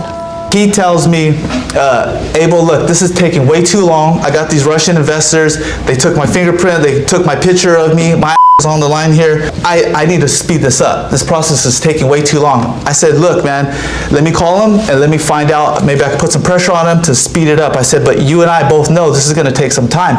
This is, you're getting a good deal on trying to get this all done. Did you ever go down there and check on the I did. work I would progress have yourself? to go down there and what sometimes. did you see? And every time, the truck was just still sitting there. There wasn't any work being done? Actually, I didn't go to the truck for about a month. I just let them, every time I would just call them. Hey, how's it going? It's good, man. Your truck is here. I'm going to try to get some guys on it this week. And it was just always, they were trying to just basically prolong everything. Where's the truck now? At manufacturer stores that I left it there because I couldn't, the health department said. Oh, so you have the truck? I have the truck. Okay, how did you end up getting the truck if he never put the appliances in? Long story Hold on a second, let me hear from him. Go ahead. Let me hear from him. What happened was, at this point, I'm thinking, okay, well, he's gonna con me out of my money and the truck. So let me go ahead and get the truck in my possession, and then I can go ahead and try to sue him or try to get my money back so I can have something in my possession and so I can actually show the investors this is what's going on. Hold on a second. This is what's going on. What investors? If Stop interrupting. The investor had nothing to do with you. It had me and you. Me and him had a deal, and he didn't complete it. On completion. How did you end up getting the truck? You went to the location? I went to his location and I said, let me get the truck in my possession, and let me see if I can put the stuff in there. I went to 3 different places that fix food trucks, and they all said in between $60,000 and $80,000 to fix this truck. And they all said the same thing, that this truck is hazardous on 4 wheels. The whole bottom was rusted. He said if you walked on it or even put an appliance on there, it's gonna fall through. So he sold me a hazardous on 4 wheels. What do you have to say about that? Listen, he's making up some stuff. All right? I don't know where he got all this stuff or how much you've been dreaming about. Let's see the video. Let's see the video. The vehicle that was sold to me, as you can see, rust. So we're gonna actually step up here.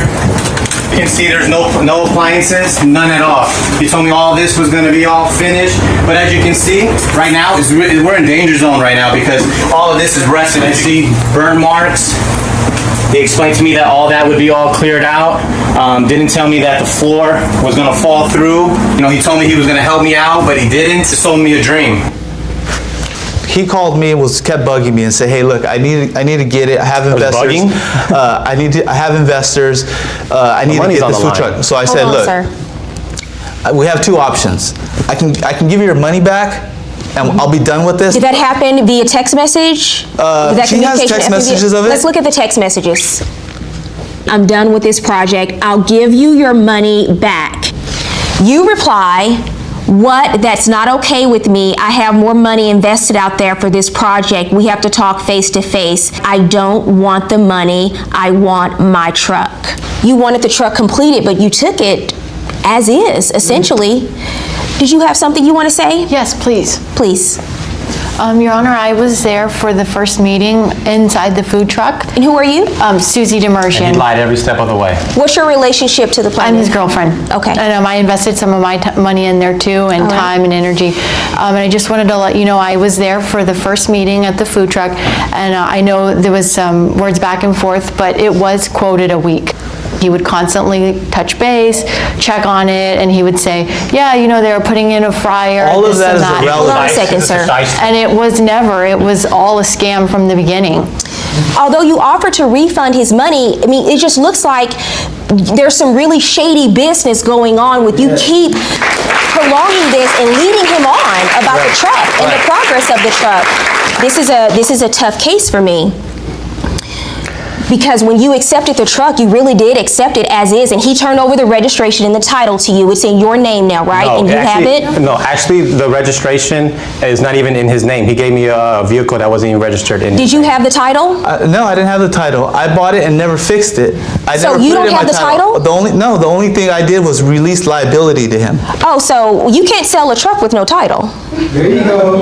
What do you mean? You can't, you have to have a valid title. You have to have the authority to sell a truck. He can't register a truck without a title. That's a game changer, actually. I signed all the paperwork over for him to purchase it. All the paperwork didn't include a title, am I right? The bill of sale. That's what That's I not gave the him. title, sir. That's not the title. Let's take a brief recess. Court's in recess. Coming up, Judge Faith rules. And now, Judge Faith rules. All right, gentlemen, I had the opportunity to review all of the paperwork in this case back in my chambers during the recess, and look at what we have here, the title to the truck. And you actually did have the title, plaintiff, in your possession. When you make a decision to go into business and invest your money and invest money of other people, other investors, you really have to have some knowledge about the industry and what you're getting yourself into. I think it's a little bit of buyer's remorse, but you did buy the truck as is. You have the title. He offered you your money back. You turned it down. You bought the truck, sir. And that's just the bottom line in this case. My verdict is for the defendant. Have a good day, folks. This landlord wants his back rent. I rented an apartment to Crystal Freeman, who started off as a great person, and she moved out and left me with a sizable bill. But this tenant says there was more to the relationship than just landlord. All over my Facebook page, worried about what guys I'm talking to, asked me to lift up my shirt. I told him it's gonna be business or it's gonna be pleasure. This lease is completely blank. Nothing's filled in. And later, who is responsible for the bite that took the little dog's eye? She is the only person that could have prevented this. The eye had popped out of the socket, and not only that, he had blood all over his paw. This fella tells me it's common that dogs' eyes pop out all the time. So he lost his eye? Plaintiff Victor Franklin is suing his former tenant for unpaid rent, utilities, and late fees. Defendant Crystal Freeman says they came to another agreement regarding the rent. Remain seated and come to order. Court is now in session. The Honorable Judge Faith Jenkins presiding. Your Honor, this case is Franklin versus Freeman. Thank you, Barbara. Victor Franklin? Yes. You are suing the defendant, Crystal Freeman, for $2,150. You say she owes you for unpaid rent, late fees, and a utility bill? Yes, that's correct. Okay. Tell me what happened, sir. Judge Faith, we're here today because I rented an apartment to Crystal Freeman, who started off as a great person, and she moved out and left me with a sizable bill, which we're stuck with, but I'm stuck with today. Okay, what kind of apartment complex is it? Do you own a building? Yes, I own an apartment complex. And where is this located? It's in St. Louis, Missouri. Okay. It's a 12-unit apartment building, all one-bedrooms. Okay, and how did you meet the defendant and come to lease a place to her? Back in April of 2013, I had an apartment for rent, and I put out an ad. She called, she came over, we did a pre-qualification over the phone. Everything checked out okay, seemed to be a great fit, hardworking, single person. So we arranged to start a lease. She moved in, and everything started off well. Okay, do you have a copy of the lease? Yes, I do. May I see it, please? And how much did she agree to pay in rent every month? $395. So month and year that she moved in, please? April 2013.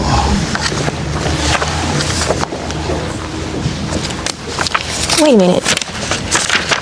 Okay, this lease is completely blank. Nothing's filled in. Yes, so I was looking for the actual signed version of the lease. I wasn't unable to find it, so this is the standard Missouri State lease that I use for Okay, all the rent. no. Do you have the lease, the contractual agreement you entered into with the defendant? I do not have a signed lease. Do you have one? No, I didn't sign anything. Okay, so you're saying you never signed a lease? No, I just moved in with my money was ready, and I just moved in the same day. How long have you been a landlord, sir? I've been a landlord for about 6 years. It's interesting because she's saying she never signed a lease, and is it just a coincidence that you don't have one? Yeah, it is a coincidence that I don't particularly have a lease in this situation. That is my standard lease that I have for all of my Right, well, I don't need this. I'm going to give this back to you. Okay. I know what lease agreements look like, so I don't need to know what your standard is. If you're suing for rent, you don't have anything in writing, so in my mind, I don't have a lease in front of me. It may not even exist. Yeah, so I have receipts for the initial move-in that states that it's for first month and deposit. So she moves in, and what happens? So she moved in, and the first several months, things were going well. Kind of when I go through my initial screening, typically when a female moves in, single female moves in, kind of some of my key questions, okay, what's your relationship situation? But simply there's going to be a guy that follows. Really? Yeah, and the reason being there's typically a guy that follows soon after. Why is that your business? Yes. I mean, I'm just, why is that your business? Again, so I've typically done this for about 6 or 7 years, and typically that is where the issues typically come from. Do you ask your male tenants if they have girlfriends or if they're dating someone? I absolutely do. Because it's simply where I'm renting to one person, and then in a couple weeks, there's several people who are living there. So you said that initially she paid rent, everything was fine. Yeah. What happened? Just give me the rest of the story. So probably after about 4 months of being very consistent, she was late on 1 month. She didn't pay. Then it went for a second month, and she didn't pay. And then I get a call from a gentleman, and he says, hey, I'm going to pay the rent for Crystal this month. Okay. And I'm kind of taken aback. Okay, who are you? I don't know who you are.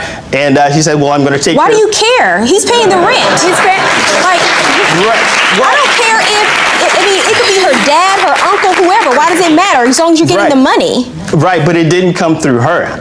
So either way, it worked out. He paid the rent. She got back up. We were on good terms again. And probably another 2 months or so, it kind of dropped off again. And I think it came out, hey, well, I'm not working anymore. What month and year is this? This is now October of 2013. So does she eventually pay what she owes? No, we never got back on track after this point. What month and year did she move out?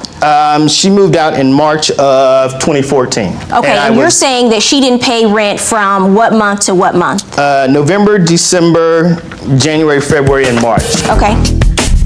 Coming up, Judge Faith knows there's more to this story.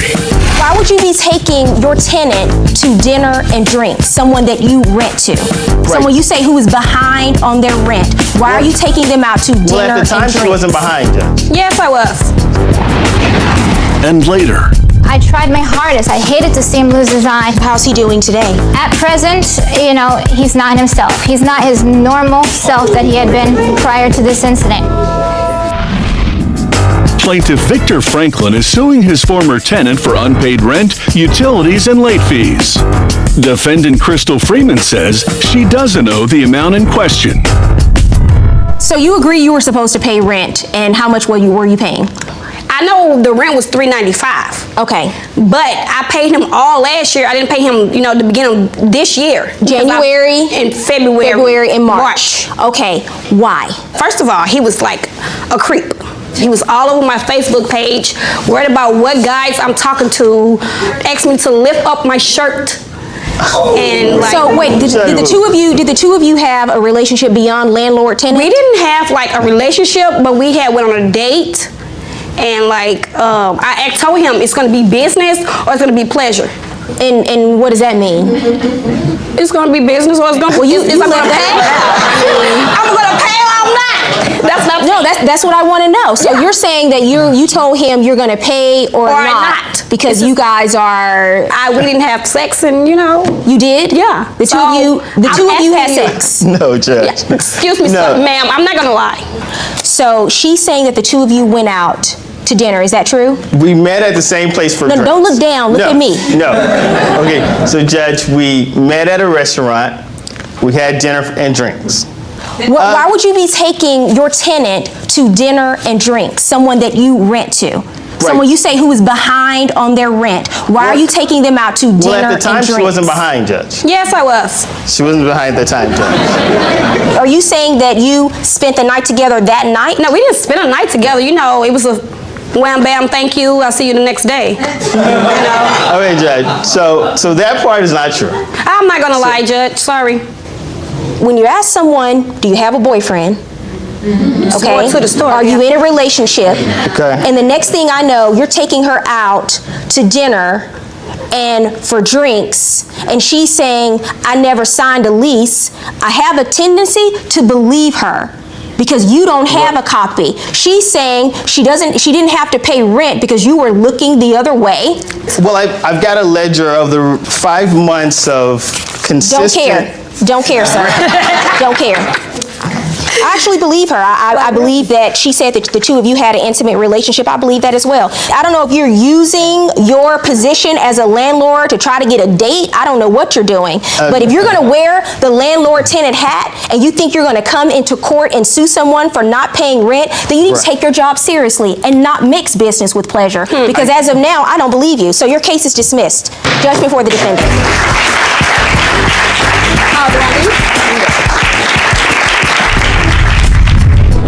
Plaintiff Gina Tinadine claims one of the defendant's dogs attacked hers and is suing for vet bills. Defendant Gail Kenslaw says his dogs were on leashes and the plaintiff is responsible. Gina Tinadine? That is me. You are suing the defendant Gail Kenslaw for $5,000 for vet bills that resulted from a dog fight. You say your dog was injured? Yes, my dog had been injured on February the 9th. That afternoon, I personally brought to the park my own dog. To the dog park? To the dog park. All right. So I personally parked the car. I brought my dog out of the car, and as I had just parked, I What's saw... your dog's name? His name is Jesse. Jesse, okay. Yeah, so I saw this fella, Mr. Kinslaw. The defendant, but did you know him before that day? I never had met him prior. Okay, and what happened? I happened to see him walking his 3 dogs, and I thought my dog could personally just briefly interact with his dogs. Was your dog on a leash? He had not been. That was my only at fault. But in the dog park, they don't have to be leashed. But the deal was, my own dog, he's a friendly little man. He likes to associate with other dogs and stuff. And I personally thought this would be a great time for him to personally... Were his dogs on a leash? He had dogs on a leash, but let me say, I felt he was not responsible owner. He did not contain his dog. He did not restrain the dog that attacked my dog, who injured the dog's eye. Okay, hold on one second. Let me see a picture of your dog, Jesse, right? Okay, is this your that's dog? a normal picture of him. Yes, he's a beautiful dog. He's adorable. adorable. Yes, he is. He is adorable. Yeah, he's a lovely little man. And what's the history with this dog? You wrote in your complaint that he actually models or he's won awards. He had gotten in a deal. He was in a professional photo shoot. This woman took photos of my dog and stuff. So yes, he is in the June picture of this calendar. But after this eye loss, he no longer can endure. So he lost his eye?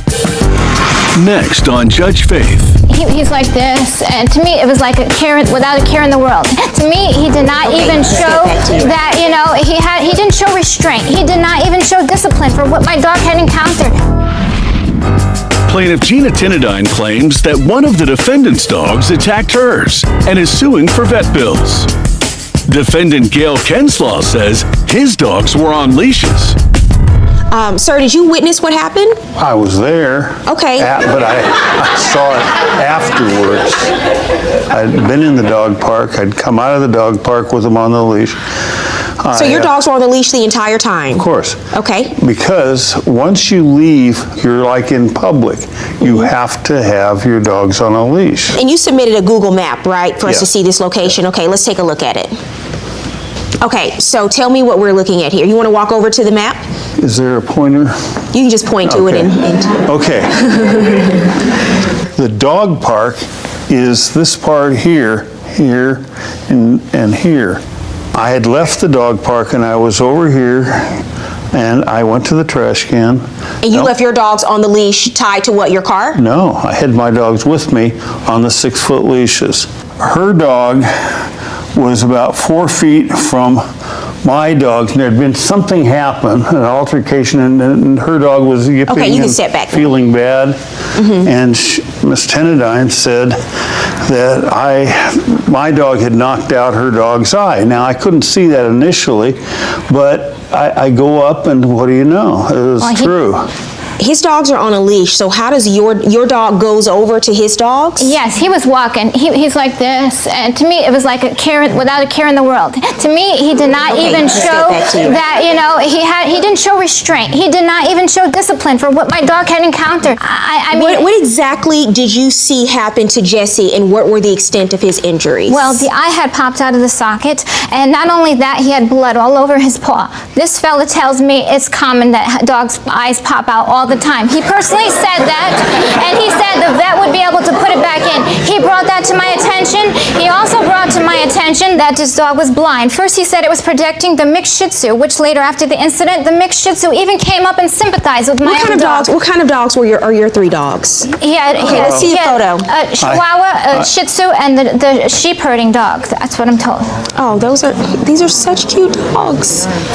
Now, so do you know which dog? The dog that she said reached out and raped her dog. He told me his dog has come out. So no other one dogs really with the teeth. saw which dog did what in this incident, correct? No, from what I thought, I saw the paw. He assured me it was the teeth, and like I say, he told me that his dog had come out. I guess that really doesn't matter. The issue is your dog was injured, and you said that he lost his eye. And do we have photos of him? Not at first. I brought him to the 24-hour clinic. It happened in the afternoon, and the surgeon. That was once it was. Oh my stitched. goodness! No, that picture is after the eye had been enucleated. How's he doing today? At present, he's not himself. He's not his normal self that he had been prior to this incident. Okay, all right. And so his eye is better now, and I understand you brought him to court today for me to see him. Barbara, would you go get him? I mean, I'm really sorry that this happened to your dog. It certainly. Yeah, and I mean, I've had to pay for surgeries that I didn't anticipate I'm paying for. I live in a studio apartment with him, and I had to devote my time to this little fella. I mean, he looks 100% better than he had prior, but I mean, this guy has been through the ringer. He really and truly has. After the first You want to bring him up to me? Yes, I will bring him up to you. So let me just take a look at him. You can just bring him right here. I will let you know, after the first surgery, he had the stent in his eye. And not only that, the eye was very inflamed, and he had a bulge, and they had to put stitches to try to you know, restrain the eye and stuff. And anyways, yes, and my dog too, you know, after the enucleation too, his eyelid bled for a while. And also too, my dog had, you know, he had been through so much trauma. Let me see the medical bills. Yes, you may see everything. I have everything right here. Okay. Barbara's not here, so it's totally fine. You can walk back to the left. Also, too, my dog had to be on a special diet. And also, too, my dog, I tried my hardest. I hated to see him lose his eye. I went to an eye specialist, too, to see if there was any resort. I really wanted my eye to, all right, my dog's hold on eye a second, to ma'am. be Hold on a saved. second. So, what's your defense, sir? She is the only person that could have prevented this. From the moment she got out of the car without having the dog on a leash, as required by law, she had no control of the dog. The dog did what the dog did, came over to my dogs, and apparently got involved in some sort of a dog altercation. And now, Judge Faith rules. This is a part of my job that's really tough sometimes, because this is one of those cases where there's just no real winner. I have a person in front of me who took his dogs to the dog park, had them on a leash. But he didn't control them on the leash. Ma'am, and he didn't do anything wrong. His dog did. He told me his dog had struck. But dogs, and here's the issue, dogs are dogs. Yeah, they're but animals. If his dog has come and out they others do, with teeth, ma'am, he should not bring it to a park. It's a friendly atmosphere. Listen to me. Dogs will do what dogs do. It's about what the owner did. And if the owner was negligent, and I don't have that here. I have someone who acted responsibly with their dogs. He had his dogs on a leash. Your dog was not on a leash, and you allowed your dog to go over to his dogs because you thought it would be a friendly encounter. Right, but we're at a dog park, miss. Ma'am, and under the park laws, and under even California law, your dog was supposed to be on a leash at that location. I always carried him. I've never really put him on a leash. I always carry him in. He had his dogs on a leash. You didn't, ma'am. My judgment in this case is for the defendant. Good luck. That's not right. That's not right. That's not